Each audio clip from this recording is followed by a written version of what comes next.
Hi friends, मैं हूं नेहा। ये माई स्कूल का 24 वीडियो है और इस वीडियो में हम लोग डिफ़ॉल्ट कांस्टेंट के बारे में जानेंगे। इस कांस्टेंट का यूज़ कॉलम को डिफ़ॉल्ट वैल्यू प्रोवाइड करने के लिए किया जाता है। जब किसी कॉलम को कोई भी वैल्यू नहीं प्रोवाइड की जाती है तब डिफ़ॉल्ट कांस्टेंट का प्रयोग किया जाता है।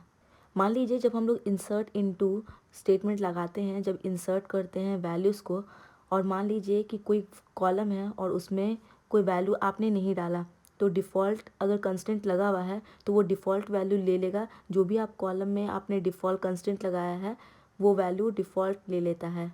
जहाँ पर भी डिफ़ॉल्ट कंस्टेंट लगा रहेगा, जो भी न्यू रिकॉर्ड अगर आप डालते हैं और उसमें आपने वैल्यू कोई नहीं डाला है तो वो डिफ़ॉल्ट कंस्टेंट के थ्रू डिफ़ॉल्ट वैल्यू वो ले लेगा। तो चलिए हम टेबल बनाते हैं कस्टमर, और उसमें हम ID, first name, age, state और सैलरी डालते हैं। और जो सैलरी है उसे मैं डिफ़ॉल्ट 6000 डाल देती हूँ। तो चलिए ये क्रिएट करते हैं। एसक्यूएल पे देखिए, डेटाबेस है टेस्ट, और एसक्यूएल पे जाएं और यहाँ मैं लिखती हूँ क्रिएट टेबल। जो भी आपके टेबल का नाम है, मेरे टेबल का नाम मान लीजिए कस्टमर्स है, और इसके अंदर हम कॉलम का नाम लिखेंगे। पहला कॉलम मान लीजिए आईडी है, और यहाँ पे मैं इंट डाल देती हूँ नॉट नल, और इसे ऑटो इंक्रीमेंट कर देती हूँ, कमा। नेक्स्ट मैं फ़र्स्ट नेम डाल देती हूँ, और इसे मैं वार्चर डाल रही हूँ, और इसका साइज़ डाल देती हूँ 20, और ये नॉट नल लेगा, मतलब कि इसमें हमेशा वैल्यू होना चाहिए, ये नल वैल्यू नहीं ले सकता। नेक्स्ट मैं एज डाल देती हूँ, और इसका जो डेटा टाइप होगा इंट डाल देती हूँ, और ये भी नॉट नल रहेगा, वैल्यू रहना ही चाहिए। नेक्स्ट मैं स्टेट डाल देती हूँ, और इसमें मैं वार्चर डाल देती हूँ, और इसका साइज़ मान लीजिए 20 कर देती हूँ। नेक्स्ट सैलरी डाल रही हूँ, और सैलरी का जो डेटा टाइप है वो मान लीजिए कि डेसिमल है, और इससे मैं मान लीजिए कि 9 डिजिट तक ले सकता है, और ये प्रिसिशन 2 है। 9 मतलब होता है 9 डिजिट तक ले सकता है, और इसके बाद प्रिसिशन 2 है। यहाँ पे आप देख सकते हैं ये 2 लिखा हुआ है। 2 का मतलब होता है पॉइंट के बाद 2 डिजिट रह सकता है। नेक्स्ट मैं यहाँ पे देखिए डिफ़ॉल्ट कंस्टेंट लगा रही हूँ, तो उसके लिए मैं यहाँ पे डिफ़ॉल्ट लिखूँगी।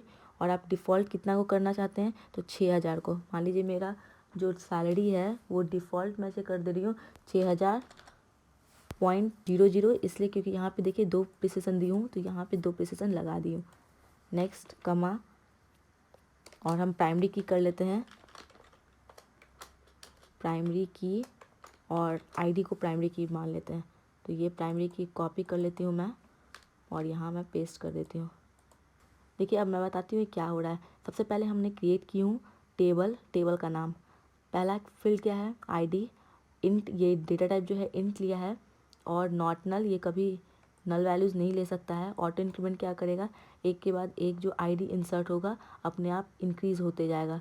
फिर फर्स्ट नेम डाली हूँ वारचार, इसका जो डेटा टाइप है वारचार है, और ये 20 साइज़ लेगा, नॉट नल, ये कभी एम्प्टी नहीं रख सकता है, नल वैल्यूज़ नहीं रखता है। एज है इंट नॉट नल, स्टेट डाली हूँ वारचार, इसका साइज़ 20 है। नेक्स्ट सैलरी डाल रही हूँ, ये डेसिमल डेटा टाइप ले रहा है। 9 मतलब हो गया 9 डिजिट तक रख सकता है, कमा 2 मतलब हो गया पॉइंट के बाद 2 प्रिसिशन लगा सकते हैं। डिफ़ॉल्ट मैं सेट कर रही हूँ कि 6000। अगर मान लीजिए कि किसी कस्टमर ने अगर मान लीजिए सैलरी छोड़ दिया है तो वो बाय डिफ़ॉल्ट 6000 रख लेगा।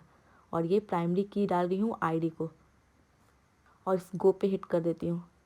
ठीक है, और एसक्यूएल पे जाएं और टेस्ट पे जाती हूँ, और ये कस्टमर्स पे चेक कर लेती हूँ। यहाँ स्ट्रक्चर पे चली जाती हूँ, तो आप देख सकते हैं ये प्राइमरी की डाली हूँ, इस कारण से प्राइमरी की आ गया है। Next first name, age, state, salary.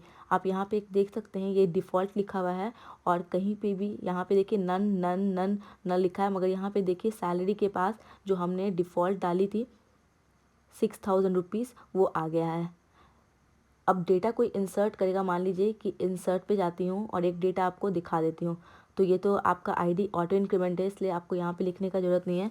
मान लीजिए कि फ़र्स्ट नेम है जूली, और उसका एज मान लीजिए है 23 ईयर्स, स्टेट मान लीजिए है यूपी। ठीक है, और ये 6000 रुपीज़ देखिए ये डिफ़ॉल्ट हमने सेट की हूँ, तो देखिए सब में ये 6000 आ गया है। चेंज करना चाहते हैं सैलरी, अगर आपका ज़्यादा है तो यहाँ पे सैलरी आप ज़्यादा डाल सकते हैं। मान लीजिए 26000 कर देती हूँ। उसी तरीके से अगर मान लीजिए किसी दूसरा यूज़र है, मान लीजिए अपूर्वा, और उसकी एज मान लीजिए है 25 ईयर्स और स्टेट मान लीजिए है दिल्ली में रहती है, और मान लीजिए कि सैलरी वो छोड़ देती है, तो देखिए बाय डिफ़ॉल्ट क्या है 6000 पहले से ले रहा है। और इस गो पे हिट कर देती हूँ और आपको ब्राउज़ करके दिखा देती हूँ। तो ये देखिए 6000 हमने यहाँ सैलरी डाली भी नहीं हूँ, मगर फिर भी ये 6000 ले लिया है क्योंकि ये डिफ़ॉल्ट हमने यहाँ पे सेट की हूँ। यहाँ पे आपको शो कर देती हूँ। ये देखिए स्ट्रक्चर पे जाऊँगी और यहाँ देखिए 6000 जो है डिफ़ॉल्ट है, इस कारण से ये 6000 यहाँ पे आ गया है। अगर आप चाहते हैं कि डिफ़ॉल्ट कंस्ट्रेंट जो है ड्रॉप हो जाए, डिलीट हो जाए, तो आप ऐसा कर सकते हैं। तो मैं एसक्यूएल पे जाऊँगी और यहाँ पे लिख दूँगी, आपको ड्रॉप करने के लिए सबसे पहले लिखना होगा अल्टर टेबल, जो भी आपके टेबल का नाम है, फिर अल्टर कॉलम, किस कॉलम को चेंज करना है, तो सैलरी है मेरा यहाँ पे ना, तो सैलरी को, और ड्रॉप कर देंगे डिफ़ॉल्ट। तो पहले मैं लिख लेती हूँ, उसके बाद आपको समझाती हूँ। तो अल्टर लिखेंगे टेबल, और जो भी आपके टेबल का नाम है, मेरे टेबल का नाम कस्टमर है तो कस्टमर्स लिखूँगी। और उसके बाद हम यहाँ पे लिखेंगे अल्टर, चेंज किसे करना है, कौन से कॉलम को, तो यहाँ पे कॉलम का नाम लिखूँगी और फिर मैं सैलरी लिखूँगी क्योंकि हमें कौन सा कॉलम को चेंज करना है, सैलरी को। और यहाँ लिख दूँगी ड्रॉप किसे, तो डिफ़ॉल्ट को, जो भी डिफ़ॉल्ट है उसे ड्रॉप कर दे और सेमीकोलन। तो यहाँ क्या कर रही हूँ, अल्टर, जब भी आपको किसी डिफ़ॉल्ट कंस्टेंट को अगर आपको डिलीट करना है तो लिखें अल्टर टेबल, जो भी आपके टेबल का नाम है वो, फिर अल्टर कॉलम, किस कॉलम को चेंज करना है, जो भी सैलरी मेरे कॉलम का नाम है तो लिखूँगी यहाँ पे सैलरी, और ड्रॉप डिफ़ॉल्ट। तो इस गो पे हिट कर देती हूँ। तो ये देखिए हट चुका है, ये डिफ़ॉल्ट जो है हट चुका होगा। तो इस स्ट्रक्चर पे जाती हूँ और यहाँ पे देखिए जो ये पहले डिफ़ॉल्ट यहाँ पे 6000 आपको दिख रहा था, वो जो है डिफ़ॉल्ट हट चुका है। अगर आपके पास कोई एग्जिस्टिंग टेबल है और उसमें किसी कॉलम पे आप चाहते हैं कि डिफ़ॉल्ट कंस्टेंट लगाएं, तो आप ऐसा लगा सकते हैं। कोई ज़रूरी नहीं है कि शुरू में ही आपको लगाना है। अल्टर के थ्रू आप बाद में भी डिफ़ॉल्ट कंस्टेंट लगा सकते हैं। तो चलिए यहाँ पे मान लीजिए फिर से मैं सैलरी यहाँ पे देखिए ड्रॉप कर चुकी हूँ, डिफ़ॉल्ट यहाँ पे हट चुका है। अब हम फिर से यहाँ पे क्या करते हैं, डिफ़ॉल्ट लगा देते हैं 6000 रुपीज़। तो आप ऐसा कर सकते हैं। एसक्यूएल पे जाऊँगी मैं और यहाँ पे लिखूँगी अल्टर टेबल, जो भी आपके टेबल का नाम है, मेरे टेबल का नाम कस्टमर्स है तो मैं कस्टमर लिख देती हूँ। और यहाँ पे मैं लिखूँगी किस कॉलम को मॉडिफाई करना है, तो सैलरी को ना, तो सैलरी लिखेंगे और यहाँ पे हम डेटा टाइप दे देंगे, जो भी हमने डेटा टाइप दी हूँ वहाँ पे। और यहाँ पे मैंने 9,2 डाली हूँ तो 9,2 डाल देते हैं और यहाँ लिख लेते हैं डिफ़ॉल्ट 6000.00।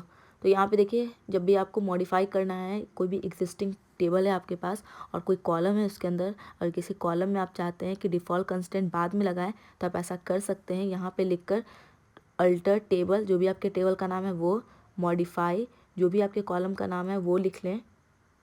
मेरा कॉलम का नाम सैलरी है और उसका डेटा टाइप डाल दें और यहाँ लिखूँगी डिफ़ॉल्ट, और यहाँ पे जो भी आपका डिफ़ॉल्ट वैल्यू आप डालना चाहते हैं वो डाल दें और इस गो पे हिट कर दूँगी। ठीक है, अब स्ट्रक्चर पे चेक कर लें तो आप देख सकते हैं पहले यहाँ पे आपको 6000 नहीं दिख रहा था, अब यहाँ पे आपको डिफ़ॉल्ट जो है 6000 दिख रहा होगा। इसे कहते हैं जब भी कोई कॉलम में अगर आपने डिफ़ॉल्ट कंस्ट्रेंट लगाया तो वो डिफ़ॉल्ट वैल्यू ले लेगा। अगर आप डिलीट करना चाहते हैं डिफ़ॉल्ट कंस्ट्रेंट को तो आप ड्रॉप कर सकते हैं। आपको अल्टर टेबल का नाम लिखना होगा और अल्टर कॉलम, जो भी कॉलम का नाम है वो लिखें और ड्रॉप डिफ़ॉल्ट। अगर कोई एग्जिस्टिंग कॉलम है, अगर उस पर आप लगाना चाहते हैं डिफ़ॉल्ट कंस्टेंट तो आप ऐसा कर सकते हैं। आपको लिखना होगा अल्टर टेबल, जो भी आपके टेबल का नाम है, फिर मॉडिफाई, जो कॉलम का नाम है उसका डेटा टाइप लिखें और डिफ़ॉल्ट, जो भी वैल्यू आप डालना चाहते हैं वो। अगर आपको ये चैनल पसंद आता है तो आप प्लीज़ इसे सब्सक्राइब करें।